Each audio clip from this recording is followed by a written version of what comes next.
Assalamualaikum warahmatullahi wabarakatuh. Selamat pagi, siang, sore, ataupun malam. Salam sejahtera untuk kita semua. Perkenalkan, ingin memaparkan tugas dari mata kuliah Data Warehouse and Business Intelligence.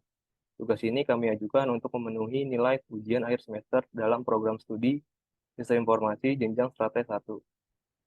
Judul penelitian kami adalah analisa pengelompokan siswa berdasarkan tingkat keaktifan dalam proses belajar mengajar menggunakan metode K-means clustering.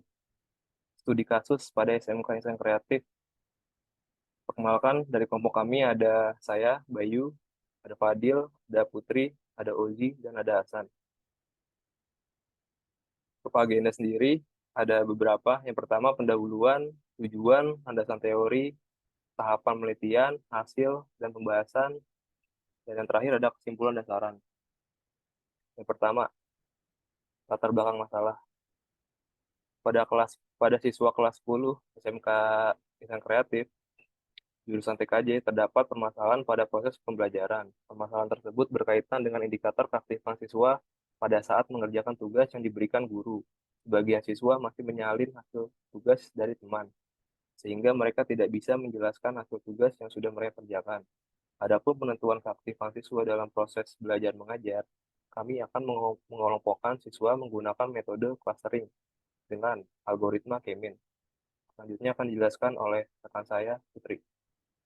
Yang kedua ada tujuan, yaitu dengan menerapkan metode K-means clustering dapat memudahkan para tenaga pendidik, khususnya guru, dalam pengelompokan siswa di kelas dan akan membantu guru untuk mendapat mengembangkan siswa secara maksimal dalam memberikan pengajaran yang tepat pada proses belajar mengajar bagi setiap siswa. Selanjutnya akan dilanjutkan oleh rekan saya. Baik, untuk landasan teori, di sini ada beberapa landasan teori, yaitu yang pertama adalah clustering. Clustering adalah proses pembentukan kelompok data dari himpunan data yang tidak diketahui kelompok-kelompoknya berdasarkan tingkat kesamaan. Clustering bisa digunakan sebagai analisa, sebuah teknik dari analisis multivariabel yang digunakan untuk mengelompokkan objek-objek variabel atau data. Clustering juga dapat menghasilkan suatu informasi untuk membantu pelaksana penguji terhadap objek dan pada akhirnya dapat disajikan suatu hipotesis dan berdasarkan relasi yang terjadi. Tujuan dari teknik clustering ini adalah untuk melakukan pengelompokan berdasarkan kriteria tertentu sehingga objek-objek tertentu mempunyai variasi di dalam klaster relatif kecil dibandingkan variasi antar klaster. Nah, untuk yang poin kedua adalah data mining. Data mining adalah proses untuk menambang atau menggali informasi yang tersembunyi dari bongkahan data besar.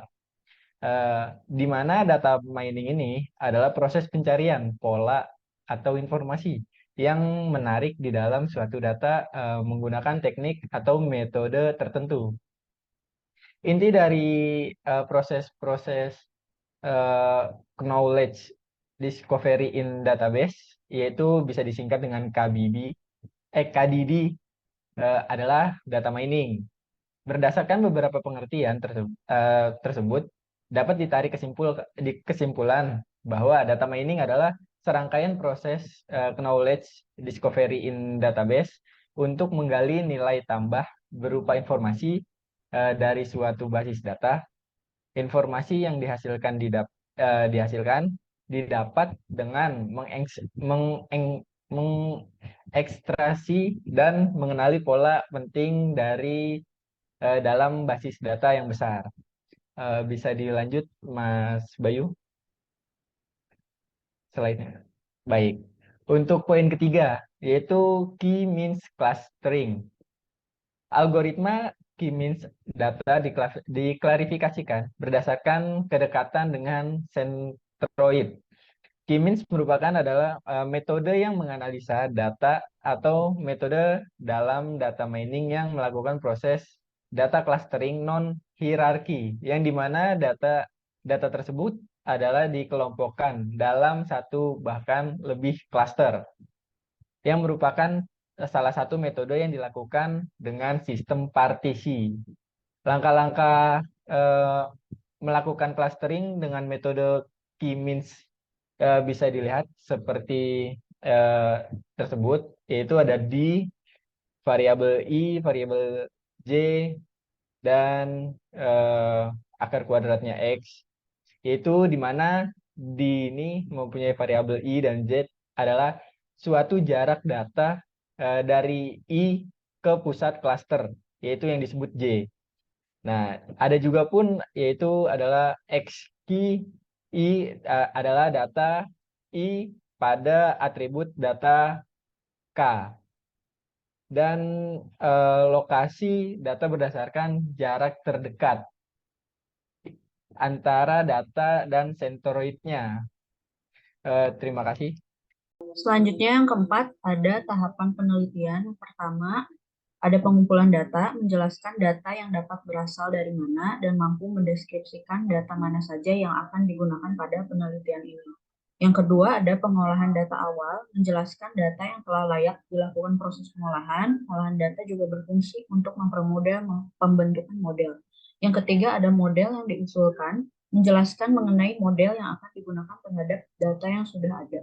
Kemudian yang keempat, ada eksperimen dan pengujian model, menjelaskan eksperimen yang dilakukan hingga terbentuknya model, serta menjelaskan bagaimana cara menguji model yang terbentuk tersebut. Yang kelima, ada evaluasi dan validasi hasil. Pada tahap terakhir ini akan dilakukan evaluasi terhadap eksperimen dan pengujian model yang dilakukan sehingga akan mengetahui validasi hasil dari model yang diusul. Selanjutnya akan dilanjutkan oleh rekan saya. Oke, selanjutnya adalah hasil dan pembahasan, yaitu adalah sumber data atributnya. Di sini kita pakai 8 mata pelajaran, yaitu yang pertama adalah pendidikan Pancasila, yang kedua adalah bahasa Indonesia, yang ketiga adalah matematika, yang ketiga adalah yang keempat adalah sejarah Indonesia, yang kelima bahasa Inggris, yang keenam kita pakai pendidikan jasmani, olahraga, dan kesehatan, yang ketujuh seni budaya, yang terakhir kita pakai mata pelajaran pendidikan agama dan budi pekerti. Oke, next slide. Lalu ada pengolahan datanya. Dalam penelitian ini yang akan menjadi populasi penelitian adalah seluruh siswa dari 10 TKJ SMK Insan Kreatif sebanyak 2 kelas yang dengan total siswanya yaitu 39 siswa. Ini ada contoh data Excel secara manualnya. Kita next. Lalu berikutnya adalah perhitungan algoritma key means-nya. Data yang akan diolah menggunakan metode key means clustering sebanyak 19 data dari kelas 10 TKJ 1 yang terdiri dari nilai 8 mata pelajaran pada raport. Pada proses perhitungan algoritma key means dilakukan dengan beberapa tahapan, yaitu adalah menentukan jumlah clustering.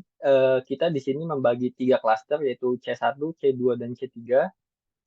Yang kedua itu adalah inisiasi centroid untuk setiap kelompok. Adapun centroid yang dipilih secara random dapat ditampilkan pada tabel berikut. Nah, di sini ada tabel random dari setiap cluster yang kita ambil dari nilai satu siswa. Gitu. Next slide. Nah, di sini adalah perhitungan algoritma key means-nya, yaitu dihitung menggunakan Euclidean distance. Nah, di sini adalah rumusnya. Dan seterusnya untuk data kedua sampai data ke-9 kita pakai rumus yang sama, tinggal kita cocokkan saja pada kolom dan baris siswa dan mata pelajaran yang ingin kita pilih gitu. Oke, next. Perhitungan algoritma key means menentukan klaster baru dari interaksi ke C1. Klaster baru tersebut didapat dari rumus nilai sama dengan nilai hasil dibagi banyak hasil. Di sini adalah contoh Excel manualnya. Di sini adalah nilai centroidnya. Yang di sebelah kanan nilai centroid, yang di sebelah kiri itu adalah tabel nilai siswa serta mata pelajarannya. Gitu. Next slide. Oke, di sini adalah hasil dan validasi dari pengujian cluster menggunakan Rapid Miner. Di sini kita mendapatkan cluster model kita menentukan 3 klaster juga di sini. Yang klaster pertama, yang klaster 0 adalah 15, klaster 1 adalah 1, klaster 2 adalah 3. Penamaan klaster di sini beda dengan penamaan klaster di Excel karena itu tidak berpengaruh. Yang penting nilai total yang dibagi 3 itu jumlahnya sama, yaitu 15, 1, dan 3. Nah, berikutnya saya akan langsung menjelaskan implementasi dari data Excel manual ke data Excel dipindahkan ke import data RapidMiner. Oke, untuk Bayu boleh di-oper share screen ke saya. Di sini tampilan awal dari RapidMiner-nya. Di sini saya menggunakan clustering key means. Pertama, untuk bisa mengambil data dari Excel-nya, kita menggunakan namanya object with Excel. Lalu dari sini kita cari file Excel yang ingin kita olah datanya.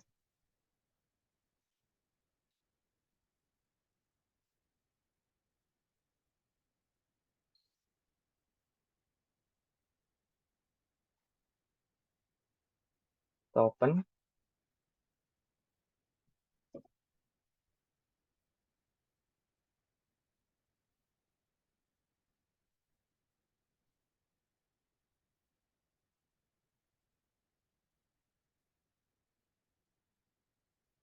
Nah,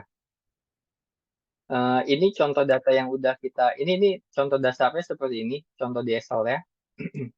Lalu udah kita import juga ke RapidMiner. Di sini kita harus ada penyesuaian dulu. Pertama, kita seleksi dulu data mana yang perlu kita pakai.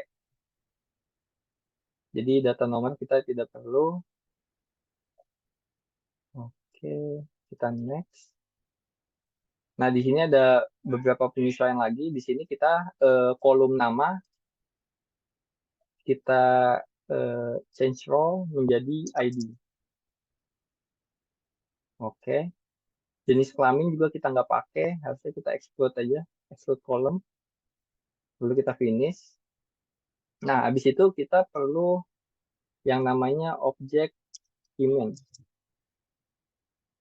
Nah, saya di sini pakai keymin yang fast. Lalu di sini kita cari aja sesuai ininya. Kalau saya pakai Brakeman Divergence. Terus kita pilih yang Euclidean Distance. Untuk klasternya sendiri kita bisa tentukan di sini karena di contoh Excel manualnya kita bagi 3. Di sini kita tentuin jadi 3. Maksimum range-nya bebas. Jadi maksimum range ini ketika nilainya itu belum sama dengan nilai yang sebelumnya, dia bisa melooping secara 10 kali. Selama 10 kali gitu. Oke, kalau ini udah. Kalau udah tinggal kita tarik sini. Lalu yang ini juga kita tarik clusteringnya ke rest, yang paling pojok. Ini juga kita reset ke rest. Oke, kalau sudah kita run saja. Nah, ini hasil dari clustering menggunakan RapidMiner. Di sini ada datanya. Di sini kenapa muncul ID? Karena kita tadi menggunakan nama sebagai ID-nya supaya tidak sama gitu. Lalu di sini ada statistiknya. Ini average nilainya. Oke, lalu, nah ini nilai klasternya. Tadi klasternya adalah yang 0 itu ada 15, yang klaster 1 adalah 1, yang kedua adalah 3. Gitu, ini sudah sama clustering yang saya implementasikan secara manual di Excel. Gitu. Oke, cukup sekian dari implementasi clustering menggunakan RapidMiner-nya. Selebihnya saya over lagi ke Bayu. Ya, terima kasih Fadil atas pemaparannya. Berikutnya untuk kesimpulan dan saran akan dijelaskan oleh rekan saya, Oji. Silakan. Ya, terima kasih Fadil, Bayu. Fadil ya udah jelasin di bagian implementasi sama teknikalnya. Nah, sekarang kita masuk di bagian poin ke-6, itu ada kesimpulan sama saran. Di sini berdasarkan hasil perhitungan dari kelompok 4 yang telah dilakukan, maka kita kelompok 4 menyimpulkan bahwa data dapat dikelompokkan menjadi 3 klaster dengan total 39 siswa, yaitu klaster 1 yang bernilai sangat aktif sebanyak 8 siswa, klaster 2 yang bernilai aktif sebanyak 21 siswa, dan klaster 3 yang bernilai kurang aktif sebanyak 10 siswa. Masuk ke poin 6.2, di situ berdasarkan hasil perhitungan pembahasan yang udah dilakukan sama tim kelompok 4, maka kita memberikan saran satu, pengelompokan tersebut dapat digunakan sebagai acuan dalam proses belajar mengajar tenaga pendidik maupun bagi pihak sekolah yang mana untuk siswa yang kurang aktif agar dapat meningkatkan dalam proses pembelajaran untuk setiap mata pelajaran di sekolah.